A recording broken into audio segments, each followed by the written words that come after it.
J'aimerais rappeler que la dictature des élites occidentales vise à se protéger. C'est le défi à nous tous. L'abnégation complète des valeurs traditionnelles, la suppression des libertés religieuses, parce que ça devient vraiment du pur satanisme, parce que... Le mot est lâché, hein? Le satanisme. C'est ce mot qui est si difficile à prononcer.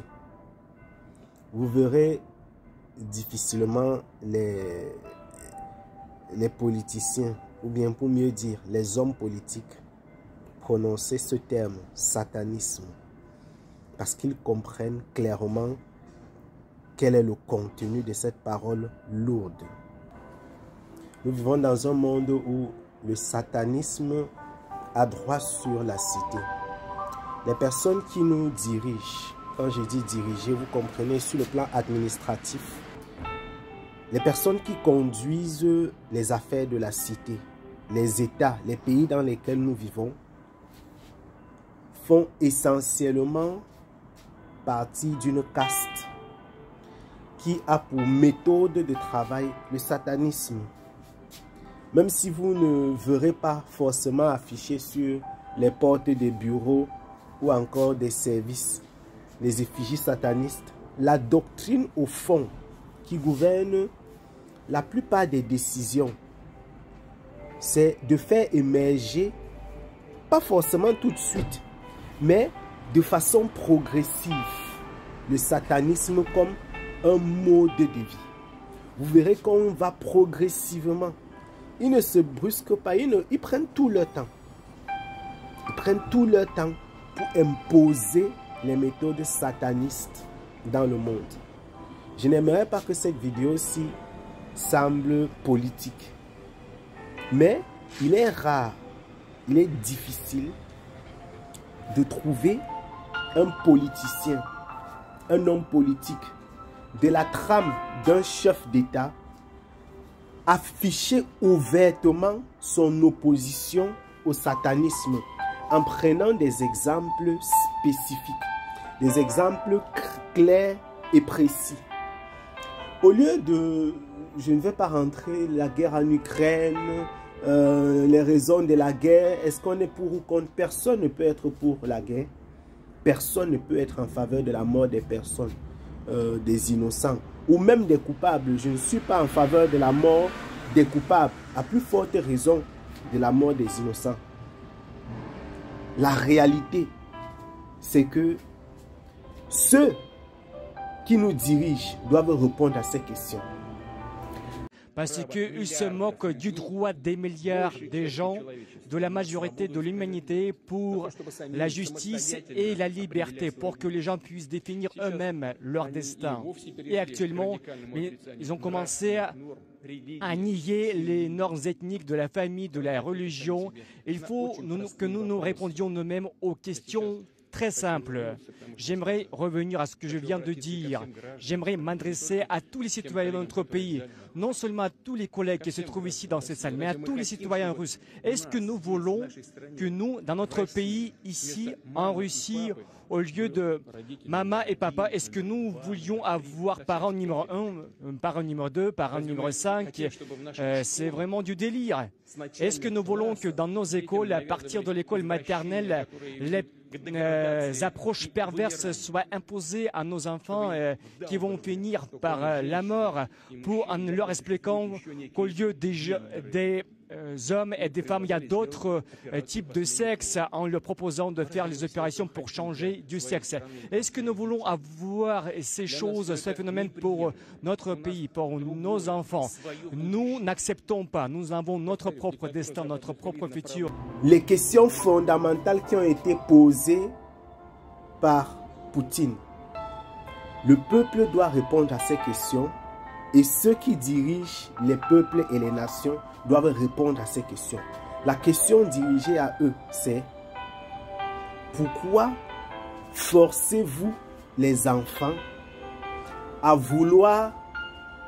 devoir accepter qu'un homme n'est pas un homme Une femme n'est pas forcément une femme.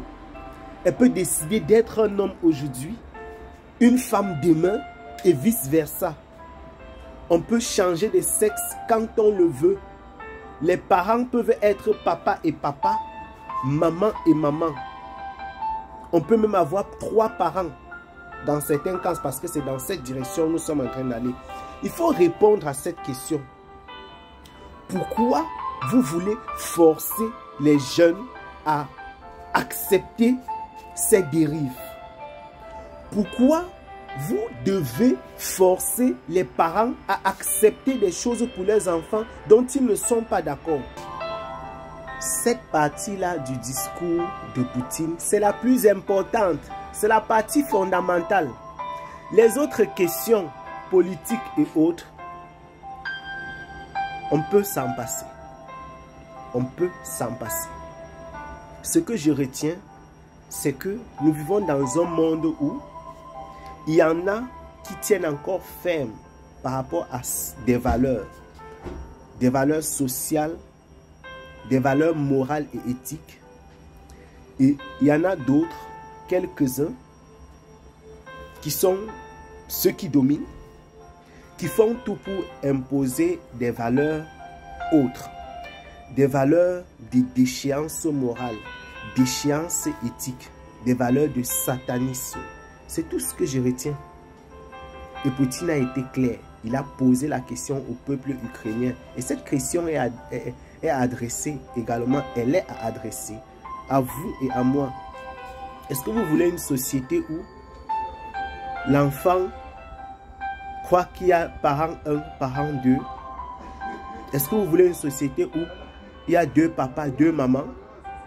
Où l'enfant, on lui propose de changer son sexe quand il veut et quand il peut? Est-ce que c'est de cette société dont vous avez besoin pour vos enfants?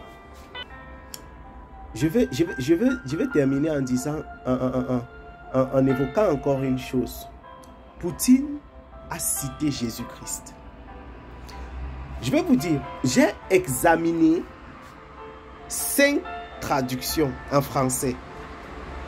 5 traductions en français du discours de Vladimir Poutine. Et après avoir examiné les 5 traductions en français du discours de Vladimir Poutine, j'ai constaté à quel point les traducteurs se sont mêlés des pinceaux à cet endroit-là. Parce que beaucoup de traducteurs ne voulaient pas citer. Quand Poutine a parlé de Jésus-Christ, il y a des traducteurs qui ont parlé de Jésus. Il y a des traducteurs qui ont parlé d'un apôtre. Je crois que je vais retrouver la vidéo.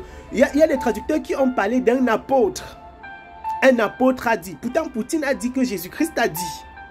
Déjà, à l'époque, Jésus-Christ a dit aux faux prophètes que s'il s'agit des fruits amers, vous allez assumer les conséquences. Et déjà, beaucoup de gens commencent à le comprendre, et aussi à l'Occident, parce que nous voyons la transformation révolutionnaire du monde entier. Ça prend les traits du satanisme.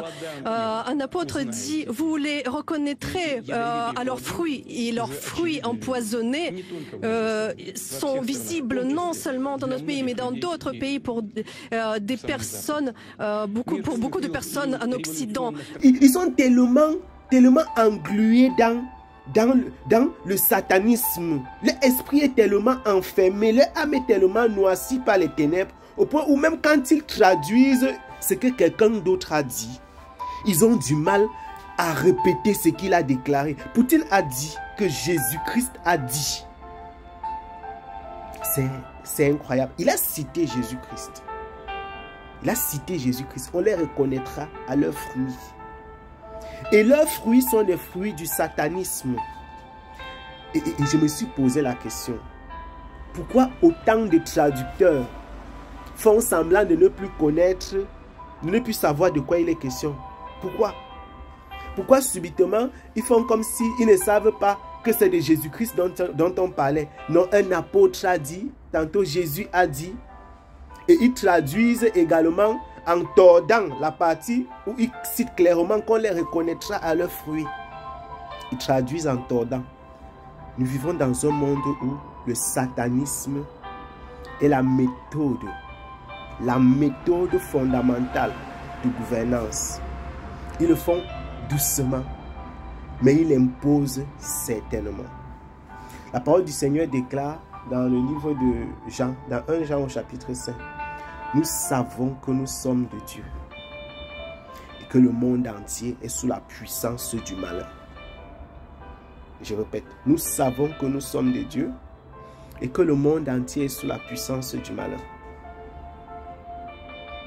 Le monde entier est sous la puissance du malin. C'est pourquoi nous qui sommes en Jésus-Christ, vous qui aimez et qui croyez en Jésus-Christ, ne soyez pas distraits. Ne pensez pas que le monde travaille à l'émergence d'une société juste, d'une société où les valeurs chrétiennes auront droit de cité. Non. Ceux qui dirigent et conduisent le monde dans lequel nous vivons travaillent à l'émergence d'une société où le satanisme pourra être la méthode de vie, où les valeurs morales n'auront aucun sens. Ils y travaillent certainement et sûrement. Faisons attention, bien-aimés. C'est pourquoi nous les chrétiens, surtout qui vivons en Occident, et pas seulement, puisqu'ils imposent ces valeurs-là également chez nous en Afrique, les chrétiens doivent savoir comment prendre soin de l'éducation de leurs enfants. Il faut, l'heure est arrivée, il faut sortir du sommeil. Il faut savoir qu'est-ce que vous voulez pour vos enfants. Nous devons répondre à ces questions. Si la réponse à ces questions, les questions qu'a posées Poutine, si les réponses à ces questions, c'est que vous voulez ça pour vos familles, pour vos enfants, alors ne faites rien du tout. Mais si la réponse à ces questions, c'est que vous ne voulez pas de ces valeurs-là pour vos familles, pour vos enfants, alors il est temps de sortir de la paresse pour participer de façon ferme à l'éducation de vos enfants, à l'édification de vos enfants. Si vous ne le faites pas, quelqu'un d'autre le fera à votre place. La nature a horreur du vide. Je reprends, la nature a horreur du vide.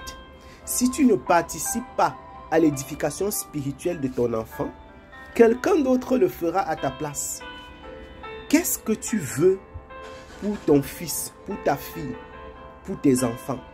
Il faut répondre à cette question. Si tu veux des enfants qui ont des valeurs chrétiennes, des valeurs morales, tu vas devoir t'impliquer dans leur éducation spirituelle et morale. Tu vas devoir lire la Bible. Tu vas devoir apprendre quels sont les plans du Seigneur pour pouvoir leur inculquer cela. Si tu ne le fais pas, quelqu'un d'autre le fera. Et tes enfants ne seront pas différents de ce que nous verrons dans le monde là. Parce que la prochaine génération sera pire que la présente. Je vous salue mes bien-aimés dans le saint et le précieux nom de Jésus-Christ. Nous vivons des temps dangereux. Si vous faites semblant de ne pas être conscient de cela, ce n'est pas un problème. Le diable ne fait pas semblant de vous laisser dans les ténèbres. Je vous salue dans le saint et le précieux nom de Jésus-Christ. Shalom. Maintenant, il refuse les normes morales de la famille et répondons à des questions toutes simples. Là, j'ai envie de revenir à ce que j'ai dit et j'ai envie de m'adresser à tous les citoyens du pays, pas seulement aux collègues qui sont présents dans la salle, à tous les citoyens russes. Est-ce que nous voulons que dans notre pays, en Russie, au lieu d'avoir une maman et un papa, il y ait juste un parent numéro 1, parent numéro 2. On n'est pas fou. Est-ce que nous voulons que dans nos écoles, à partir de l'école primaire, on apprenne la dégradation et l'extinction est-ce que nous voulons qu'on leur dise qu'à part un homme et une femme, il y a d'autres genres et qu'on leur propose des opérations de changement de sexe?